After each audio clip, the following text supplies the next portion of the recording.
Greetings, everyone, and welcome to another edition of Marketing the Invisible. My name is Tom Poland, beaming out to you from Little Castaways Beach in Queensland, Australia. Joined today by Peter Winick. Peter, g'day, sir. Very warm welcome. Where are you hanging out? I am in New York. New York City, slightly bigger than Castaways Beach, where we have 200 residents. A little bit, A little bit more interesting too, probably. So for those of you who don't know Peter, he's the founder and CEO of Thought Leadership Leverage, and we've worked together, and I was really impressed with Peter's strategic perspective on leadership, products, marketplaces, and more. For the last 20 plus years, he's helped organizations and individuals build and grow revenue streams, plural, through designing and growing their own thought leadership platforms, as well as acting as a guide and advisor for increasing business-to-business sales of thought leadership products, which you probably have if you're listening to this podcast, because it's Marketing the Invisible. So, Peter, thanks for joining us on the show. The title is How to Become a Thought Leader, and Peter's going to show us how to do that in less than 7 minutes. Whew! So let's get going, Peter. Question number one. Our time starts now. Question number one, who is your ideal client? So we have several sort of client avatars, as I think everybody should have. So it's an author, it's a speaker, it's a thought leader, it's an academic, it's a consultant or a small consultancy, and potentially some CEOs, as well as we've now moved into the organizational space. Yes, that's very interesting. Tell us quickly about organizational thought leadership as distinct from individual thought leadership. Yeah, so the quick difference is on the individual side, the thought leadership is the product. I'm an author. I write a book. I get paid to speak, to do things, to teach, etc.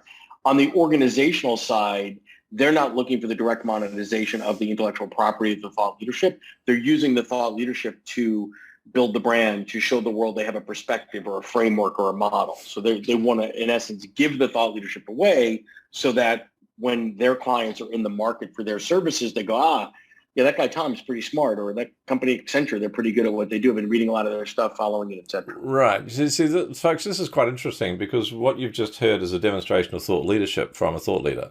So you've created a new space in the market for thought leadership, which didn't exist before. It's certainly not in the way you've articulated, and I'm equally confident the way you're going about it will be different as well. So, question number two, 5.5 minutes left. What's the problem you solve? Yeah, the problem that we solve for most of our clients is how do you scale and leverage either for impact or to increase the velocity of the monetization and the reach? Meaning, how do you move from a practice where you need to be in the room, in the Zoom, to doing things with your clients to get paid, to not being in that situation where the thought leadership, the intellectual property is really an asset that is out in the market in multiple modalities, yielding returns for you. Brilliant. Utopia. So question number three, what are the typical symptoms that one of your clients would have experienced before you work with them? That kind of gives people, our listeners, a heads up. Yeah, so it could be more at this. I mean, it's kind of a continuum. So on one end of the spectrum, it could be, hey, I've been at this for a while and I'm doing well, but ... Right? It's not growing. It's not moving. Right. For example, on the speaking side, I believe there are only two types of speakers in the world. One group wants to speak more and another group that wants to speak less. There's never the Goldilocks piece. So, it's they haven't reached the scale that they'd like to reach. So the symptoms, it could be that they've tried, or it's just an inkling, or they've tried things and it hasn't worked out well for them. And I'm guessing one of the biggest symptoms is that they're doing a bunch of stuff, but they're hearing crickets. There's not a lot coming back from the marketplace. It seems to be organic or responsive to what they've put out there. They tend to come to us with a cacophony of tactics looking for a strategy. I see. Right. Cacophony of tactics looking for a strategy. Excellent. All right. So a little bit all over the place maybe. So the smart people, they want to grow, they want to scale. Question 4, and we've got 3.5 minutes left. What are some of the common mistakes that people make when they're trying to get into thought leadership? Well, I think there's a lot. I think it's not being self-aware or honest enough about what they're great at and what they're not. So if you were to look at the attributes of some world-class thought leaders and jot those down, great thinkers, great writers, great communicators, great connectors, and then make a list of what are great what is someone that is equally talented in the sales, marketing, business development side of that, and compare those two lists, there's very, very, very, very few traits that are on both sides of that list, maybe some communication skills and things of that nature. So that's number one. Number two is, do they even like that, right? Do they even like the sales, the marketing, the distribution? Right. So, right. No. Because the things we like, we do more of and get better at. Okay, Exactly. so really focusing on the things that you're exceptionally good at is going to be a key. Question number 6, 2.5 minutes left.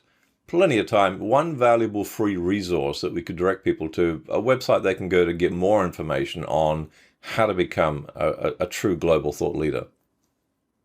Yeah, so they can go to our website at thoughtleadershipleverage.com, and then we've got a landing page that we'll put in the notes here if they want to take a bit of a quiz that gives them a sense of where they are and what their strengths are and some of their weaknesses are. Excellent. So, folks, it's thoughtleadershipleverage.com. On that page, you'll find the quiz. There will be a link below the video here. You'll see there's also a podcast you can sign up for as well, which I'd highly recommend. It's very, very high quality. So, question number 7, Peter. We've got 2 minutes left. What's the one question I should have asked you but didn't? Yeah, that's a great question. I think it could be where are the opportunities might be one of the questions. So I always look at applying the same amount of creativity and thoughtfulness to the business side of a thought leader's business as they do to the thought leadership side. So, for example, it's the proverbial, one door opens, one door closes, another door opens. Over the last, whatever it's been now, 18 months with the pandemic, for example, the keynote speaking business, the traditional keynote speaking business where I pay you, I fly you in, you stand in front of a room of 300 people, it ends in a standing ovation, you get paid a lot of money. That doesn't look the same, right? That doesn't look the same at all. And I think a lot of people have struggled with what do you do with that? And then the flip side in terms of the creativity there, a lot of people have taken advantage of that, saying, wait a minute, actually, this is a different medium. Communicating via Zoom globally opens up the world to me. I can reach more people more often. I can do more things. I can do more breakout, but I can't present in the same manner. This a little bit, when you're on stage, these are experts at their craft, and they know they have to be bigger than life, and they know, if they do those things in a box that's 3 inches by 3 inches on a screen, people are going to be like, whoa, back up and be decaffeinated. So people are not so much only looking for content in this market. They're looking for content wrapped in community.